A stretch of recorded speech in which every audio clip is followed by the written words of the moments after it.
Hello and welcome to Mad Owl Goes Racing, and as you might be able to tell from the screen, we're having a look in rFactor 2 at some of the changes for the UI and also some of the new content. This might end up being more than one video because, you know me, I like to waffle. So, with 3 cars and 1 new track location, it might take a while to go through all this, so let's do what it says on the page here and click to start.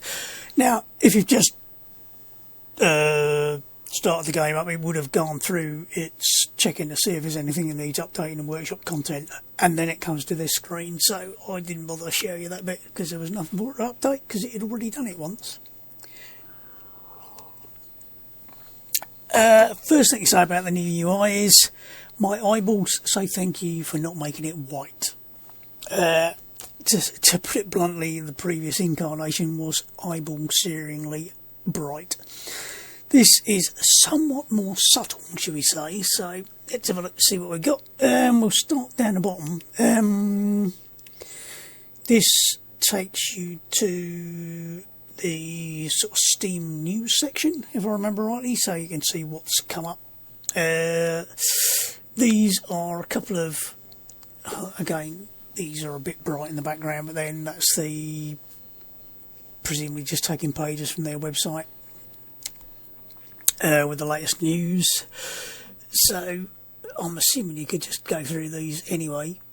So it's basically a browser.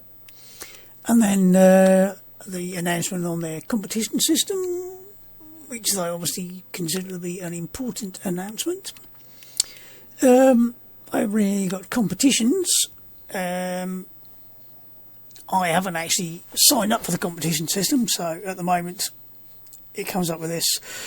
At some point I might actually look at it, but I'm not really that worried about the competition system. I might or I might not have a look at a later date, but if you want to get into it, obviously you have to accept it and carry on from there. I think we'll go on and we'll come back to the single player multiplayer in a minute. Watch and community, that's a load of stuff about esports that will take you to their Twitch site so you can watch it. Yeah, whatever. Damn, I meant to click the piss off button there, but whatever. News, which is also on the other page, so that's a bit of a line. I obviously couldn't think what else to put there. Forum, that takes you to the rFactor 2 forums, but at least it's doing it in a thing here. Why they couldn't do that with a Twitch bit, I don't know. Was that coming up in a... Yeah. Why that has to come up in a separate browser, I don't know. I don't know whether you can actually see that at the moment, because it's probably looking at the game, but yeah. As all this is basically presumably a Chromium browser, I don't know why they do that.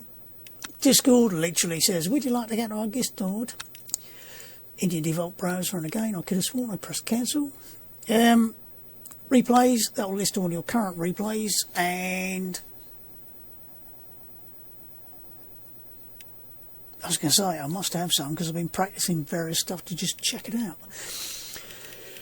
We'll have a look at that in a few minutes.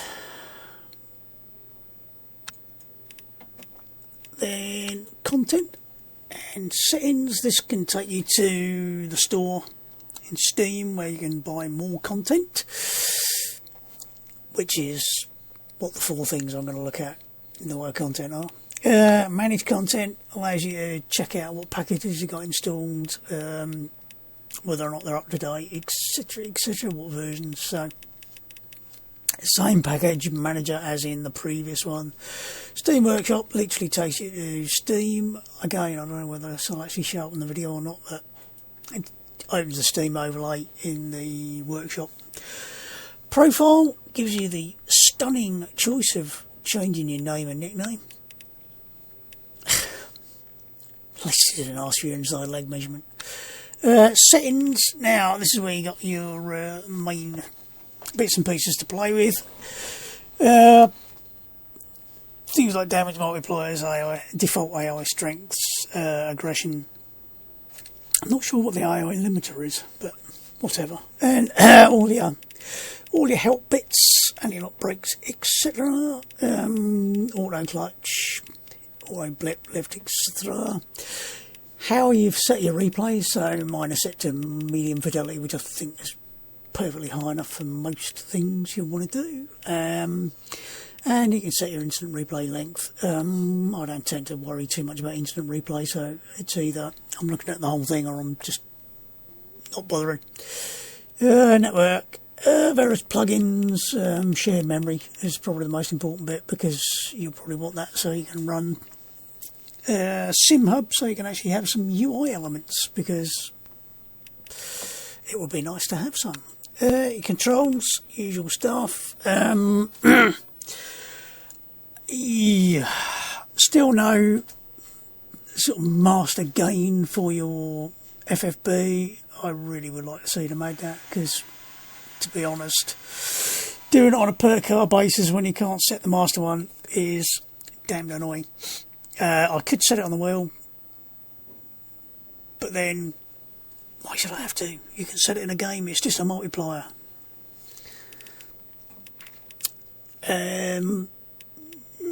All the usual stuff with the wheel angles, etc.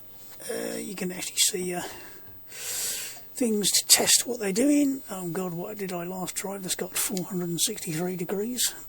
Probably an Indy car, right? At least you can save multiple profiles, so I'm assuming it should, if you change your wheel, allow you to just load another profile and it should be fine. I have had a weird couple of instances where it didn't have the right degrees of rotation, come into the settings and then come out and it's corrected it, so that seemed to be working. Assign controls, usual selection, car controls, electronics, powertrain, so you can assign your 1,000,001 buttons on your V1 or whatever, or V2, to do all this stuff. Then you got all the sort of turning off your assists and other bits and pieces. Reset your FFB. There is still, unless I'm absolutely losing the plot, there is no buttons to actually increase and decrease the FFB, just using your keyboard, which would be nice if you've got a per car thing. Otherwise you have to drop out, go into your settings, change it, go back in, resume, which is great unless you happen to be actually playing online, and you would obviously have to do some really weird shit potentially. It's like, what? In the middle of that. So really would be nice to just be able to have an up down key to alter the FFB. Camera controls, usual selection for looking all over the place, swingman, etc. And in your mouse, you can actually change the what's doing your mouse, so you could use a controller or a analog if you happen to have one on your steering wheel. I could actually assign that, and you can actually move the mouse pointer about using an analog or even a digital, presumably, control. I don't know how well that works on a set as buttons, but that's the only way you can move around. There is no keyboard controls, there's no other controls. It's probably just a web-based UI, if anything. I don't know.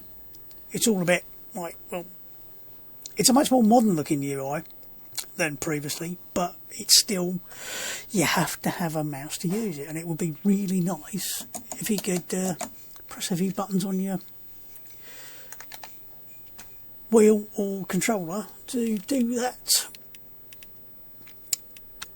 I'm not going to rant too hard, it won't change. Graphics, I think I've got it set on ultra at the moment with possibly a few bits and pieces. I mean, there's still a few bits on here that I'm going like, what's low speed info screen position mean? Some of these things you hover over them or click on them and it actually gives you some help text, but not many. So yeah, slightly annoying. I did have a weird thing where for some reason the FOV had come up as 6 or something stupid. It didn't change when I changed it to 43, but it came up and was like, why? Don't know. Sound, usual stuff, sound effect volume. I'm not sure if that's master effectively or whether that's separate. That might be a master. So it affects everything. It would be nice if it was affecting everything if they just called it master volume control. You will notice down here there is a thing that says UI music. And there is some music for the UI. A large amount of that music is actually engine sounds like this.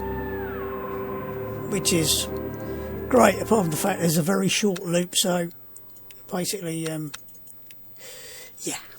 You can also change the click and hover volume, so it makes noises every time you go over something. Yeah. All in all, fairly standard fare. Again, there's the settings button up here that takes you to the same place as the settings here did. That's that lot, and then in the race you've got multiplayer, which will give you a list of all the multiplayer servers that are running. Obviously you got your usual where you can set favourites. I've got no friends, obviously. No favourites, LAN friends, etc. Full, not full. Also search. So if you want to search for, I don't know whether that works on just the name of the server, or so if I look for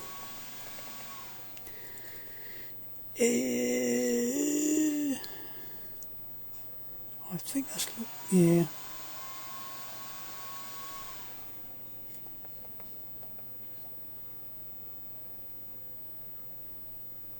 Has that actually done anything? Oh look, it seems to be doing it by the description as well. So yeah, that's if you're looking for a specific circuit, you could do a specific circuit. So something like Portland, yep. So that's quite nice. It gives you the ability to look not only for the circuit. So if we go Outlaws, yep. So the only reason I went that is because I happened to notice it in the list and went, that'll do.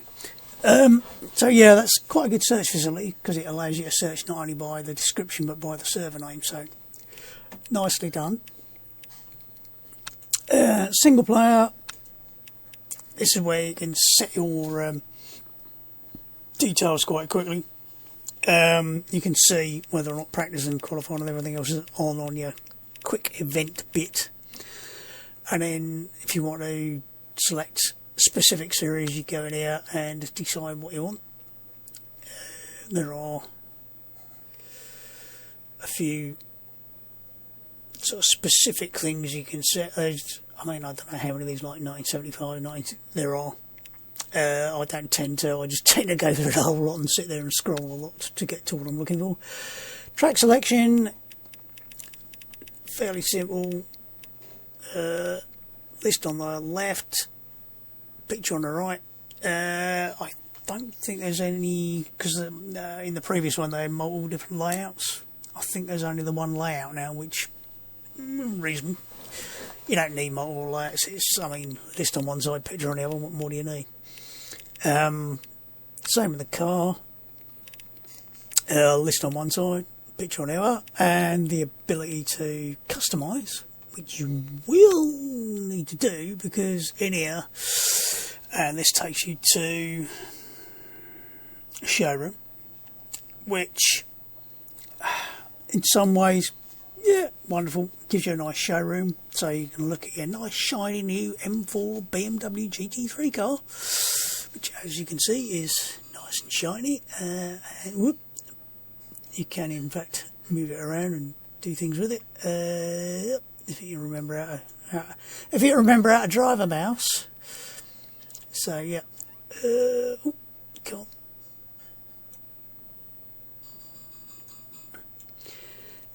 All you can change on this one is position lights on or off. So I'm presuming your position light should be up there on your windscreen somewhere. Oh, there you go. There. Oh, scrolling. Oh, wrong way. On, off. Wonderful. For setup and reset setup, if you've got some other stuff up there, you can change various things. It would be nice to know exactly what this bloody padlock in the corner is doing, because I ain't got a clue. It doesn't explain it. You can edit your skin as well, but yeah, whatever. Not that worried about it. So, I mean, I could play with it, but better things to do in my life. Right, now we've set the car, we've set the track. If you want to change your different bits here, you have to go into the edit settings for this session, and you can turn various things on and off, and you notice there's a button here. If you turn these on, you get more buttons. There isn't one for warm-up though, oddly enough. So that's a bit of an oddity. Each of these allows you to change all the different criteria for it. We're only going to have practice, so I'll turn that and that off for now. And that. I don't think this has changed a lot. You can set the usual selection of different temperature, humidities, etc. across the board if you want the scripted weather.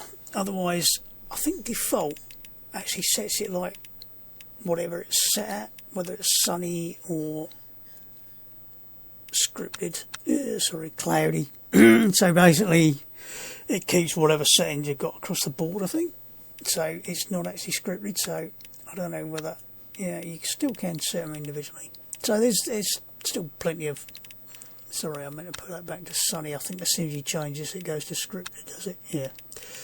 So basically it's whatever the default is, as soon as you change it, it goes to scripted. So cloudy, rainy, if you wanted a wet, or default, which is a bit of everything.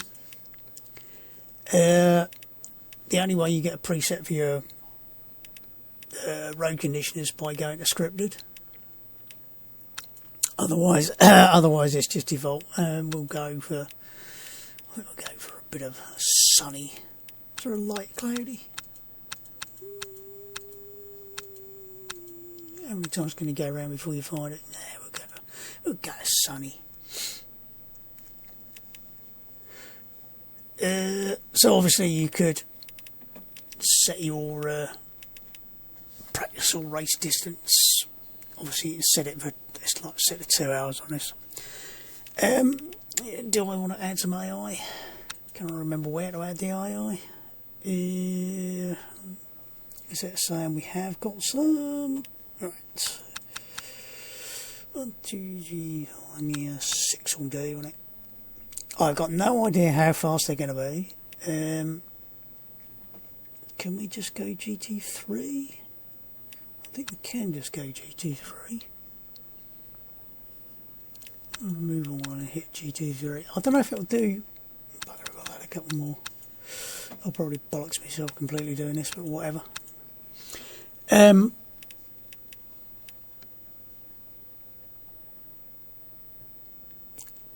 Hopefully it will choose a selection of those. I'm not sure. We'll find out in a minute. Let's go drive. Now, one of the things that has apparently changed with this UI update is it actually loads things at a reasonable bloody rate. Now, I'm running off a hard drive here, so that's pretty good. I mean, at one point it was taking 5 minutes plus to load Silverstone, which was inordinately strange and stupid and annoying. Now it's just, yeah, it's not too bad.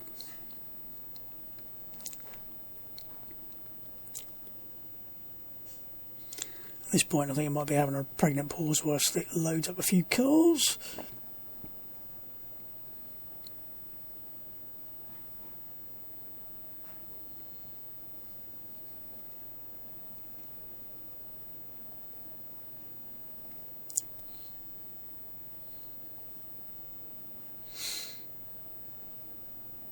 And a few more cars.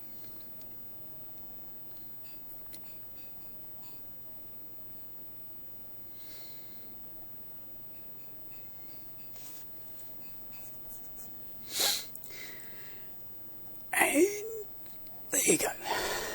Now, has he got a reasonable selection? Yes. He's got a selection of different cars. Right now,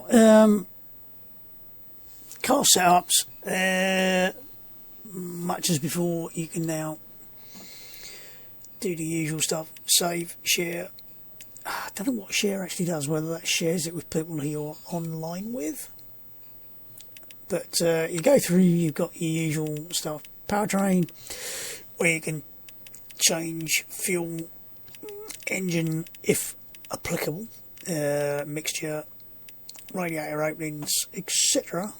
Traction control and ABS mappings. Gearing should all be fixed on a GT3 car anyway. Automatic gearbox shifting and your differential if you can adjust it.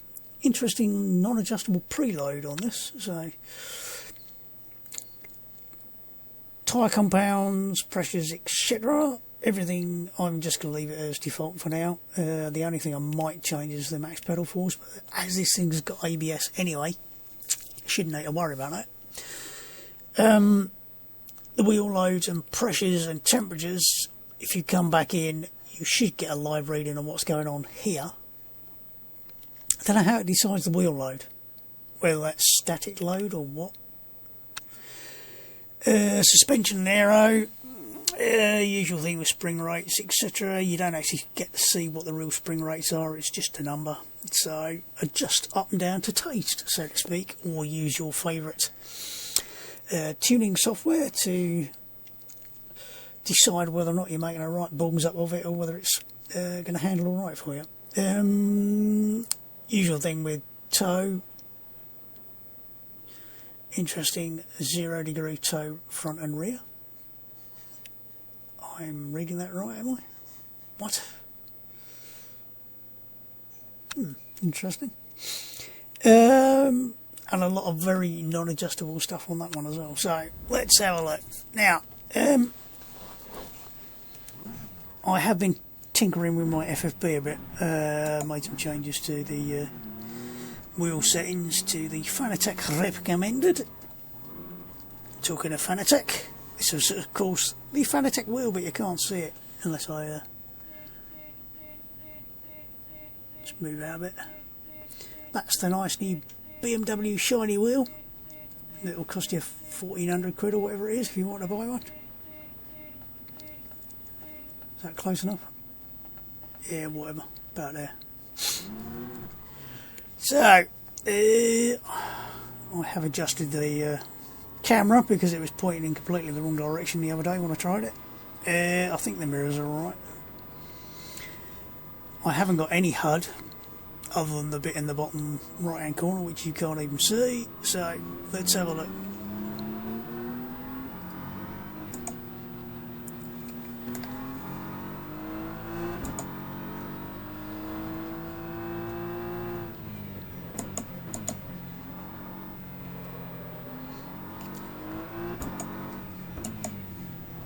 I'll just get out of his way.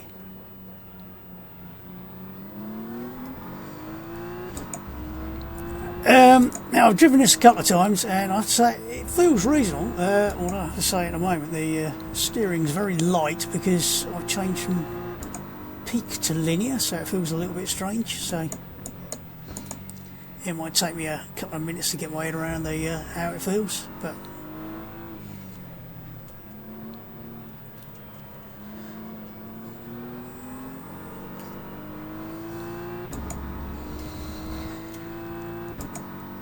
does feel very strange without the peak on.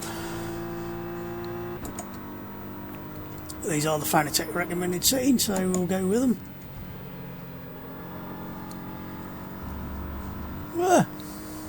Don't brake check me coming out of a corner, you wanker. Yeah.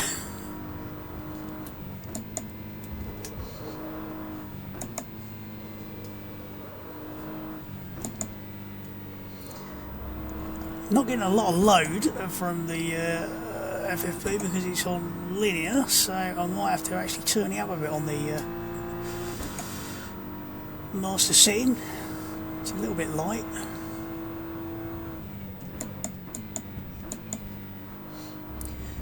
It loads up a lot under braking though, I have to say, as you get the weight transfer up the front end. You get a lot of additional weight through the steering. Certainly don't get a lot of load laterally at the moment, so I might have to increase the settings a bit.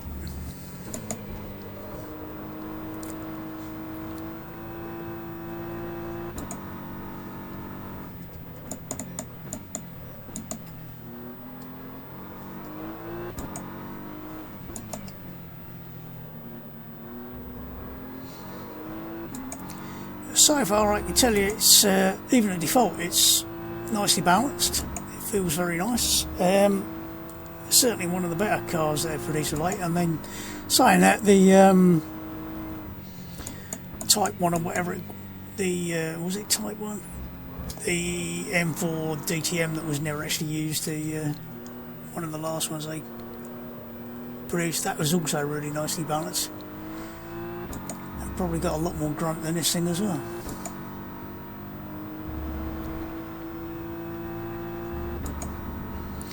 But overall, really pleasant to drive. Feels like it's going where you want it to, and it's not doing anything particularly stupid. It feels like it's rotating about the right amount, not overly rotating when you get the power down. So really nicely balanced, really nice car to drive, much like the version in ACC, strangely enough. Nice easy to drive car with a good balance. Like I said, it does load up a little bit when you're on the brakes, so which is a good thing, because at least that way, presumably, you'll tell if you've locked something up. Not that you should, because it's got ABS. Hook the curb a bit.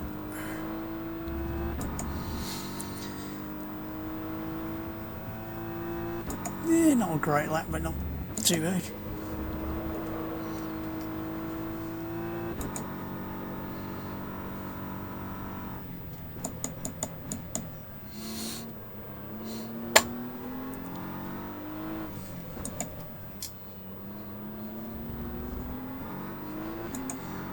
If you just heard a nasty clunking noise, that was the slightly not quite tight QR1 with the Formula V2 rim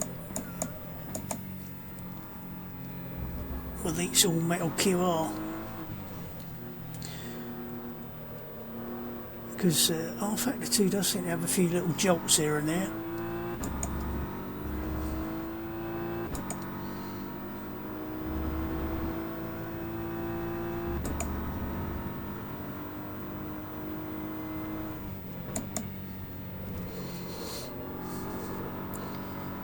Yep, the IIyama definitely a bit slow out of that corner, which is nice because that means I get to overtake her.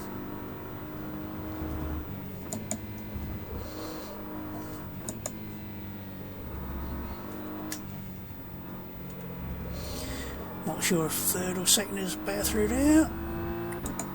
Yeah, I feel quite good. Overall, nice car. It's nicely balanced, easy to drive. Doesn't seem to be wanting to kill it too much, although having said that, got a bit of rotation there, but nice and easy to catch.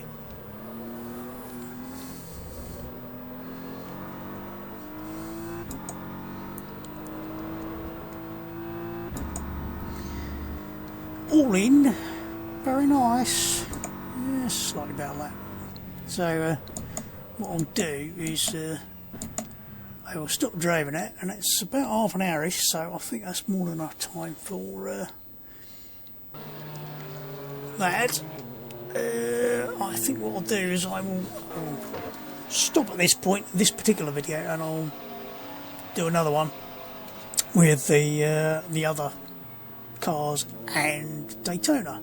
So call that the end to this particular video. Like I said, it's a really nice car. I said I will have a quick look at the replay when we if I exit from that. What I will do is having underwatch.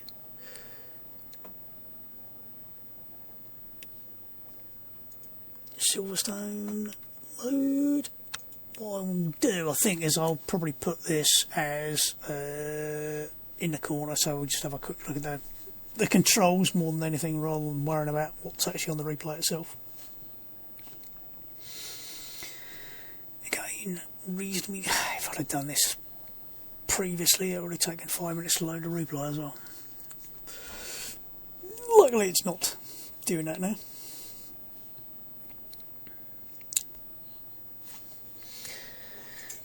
Cup of coffee.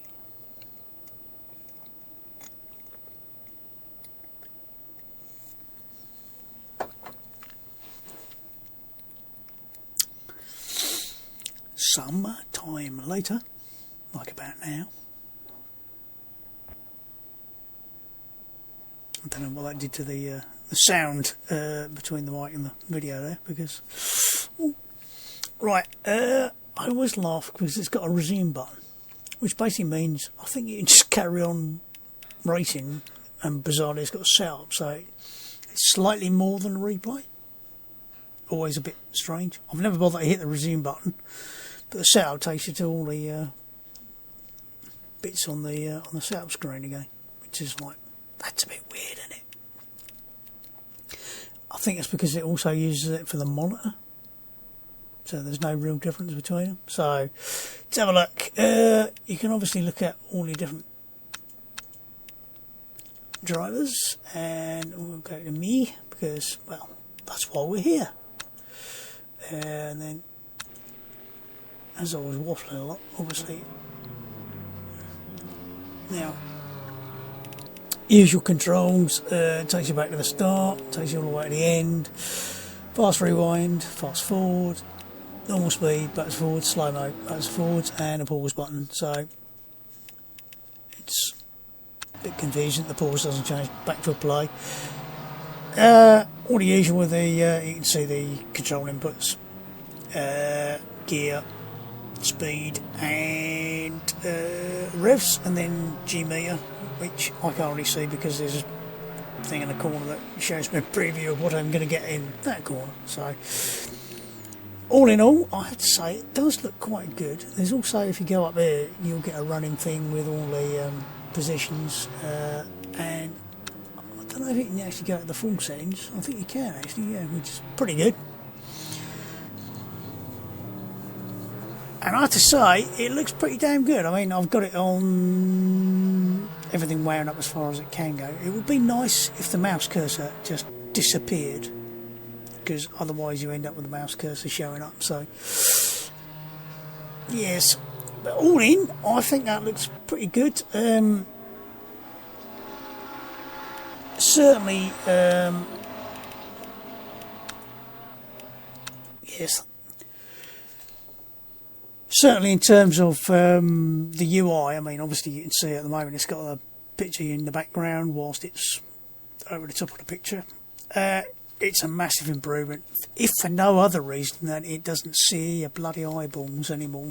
I think they've cut down on like options for having like lists of things when you're looking for your cars and things, but you don't need it. You don't need three or more different bloody layouts of like where your thing is, whether it's scrolling pictures across the bottom, up the side, and whatever. So they have simplified it a bit, and I think they've made it a lot better.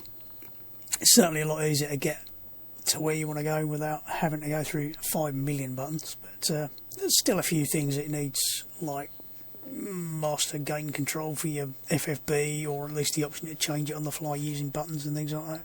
I'm sure if I've missed out sort of the FFB button changing, somebody will point it out in the comments. So, but for now, I will, like I said, stop this video, and I will go on and do another one with the other content, and you can watch me crashing in an Indy car, probably, no doubt, very rapidly in that one. So for now, that's all from rFactor 2, and I will catch you again very soon when I do another video about the same stuff, only more of it.